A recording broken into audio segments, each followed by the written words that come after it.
Mutton কষা আমাদের বাঙালিদের কাছে খুবই একটি প্রিয় রেসিপি। অনেকে অনেক রকম ভাবে এটি করে থাকে। আজ আমি আপনাদের একদম সহজভাবে রেসিপিটি করে দেখাবো। মাটনটাকে পরিষ্কার করে জল দিয়ে ধুয়ে নেওয়া হয়েছে। এরপর প্রেসার কুকারে দিয়ে এর মধ্যে পরিমাণ মতো লবণ, পরিমাণ মতো হলুদের গুঁড়ো আর জল দিয়ে এটাকে ভালোভাবে সেদ্ধ করে নিতে হবে। তেলের মধ্যে তেজপাতা, শুকনো লঙ্কা, সাদা জিরে, লবঙ্গ, এলাচ, দারচিনি দিয়ে এটা ফোড়ন হিসেবে দিয়ে কুচনো পেঁয়াজ দিয়ে লাল লাল করে ভেজে নিতে হবে।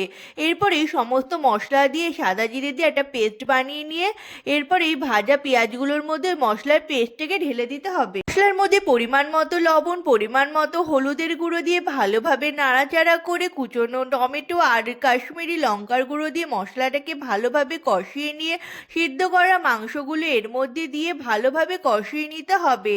এরপর এর মধ্যে গরম জল অ্যাড করে ভালোভাবে ফুটিয়ে নিলেই রেডি হয়ে যাবে আমাদের টেস্টি টেস্টি মাটন কষা।